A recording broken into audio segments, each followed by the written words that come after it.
సర్పంచ్లు అయ్యారు కదా ఊళ్ళల్లా.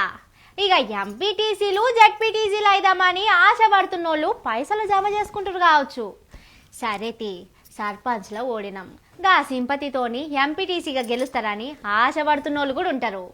ఇట్లా కాదు, మనం జిల్లాల చక్రం తిప్పాలని జెడ్పీటీసీ కావాలని కలలు కనేటోళ్ళు కూడా ఉంటారు.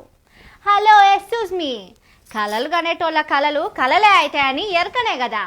అగో రేవంత్ సార్ సర్కార్లా గసంటోళ్లకు కరివే ఉన్నది కానీ మీకు అసలు రోజులు మంచిగా లేవట. ఎంపీటీసీ జెడ్పీటీసీలు అసలు ఉండేయట. మున్సిపల్ అంటుర్రు. ఇక ఎంపీటీసీ జెడ్పీటీసీ ఎన్నికలు కూడా దగ్గరనే ఉన్నాయనుకుంటే కష్టమేనుల్లో. ఇప్పట్ల లెవ్వట కాదు, అసలు ఉండేయట. మున్సిపాలిటీల కౌన్సిలర్లు కార్పొరేటర్లు ఉంటారు, గది వేరే ముచ్చట. మండల పరిషత్ జిల్లా పరిషత్లు జర అటీటైతాయట. అసలు ఎంపీటీసీ జెడ్పీటీసీలే లేకుండా చేస్తే ఎట్లుంటదా అని చూస్తుందట రేవంత్ సర్కారు.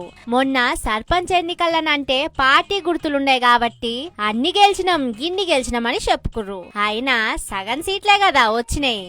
చెరీ సగానికి బీఆర్ఎస్ బగ్గనే నెట్టుకొచ్చింది.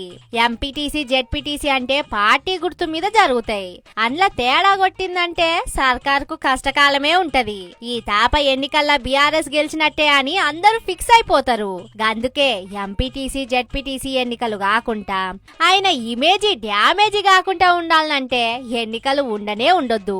అవసరమైతే ఎంపీటీసీ జెడ్పీటీసీ అనే పదవులే లేకుండా చేద్దామని తిప్పలేదో పడుతుందట సర్కారు. ఎంపీపీతో పాటు జిల్లా పరిషత్ చైర్మన్ మాత్రమే ఉండి గా పరిపాలన చూసుకునేటట్టు చేస్తారట. ఏమో పొర్రి ఓ రేవంత్ సార్, ఎన్నికలు పెడితే పార్టీ సక్కదనం బయట పడుతుందని అంతగానం వణుకుతుర్రా అనుకుంటుర్రు సార్ ఊళ్ళల్లా. నేనట్లా కాదు అని ప్రూవ్ చేసుకోర్రి. కానీ గా పదవుల కోసం ఎంతమంది ఆశపడతారో తెలుసా సార్?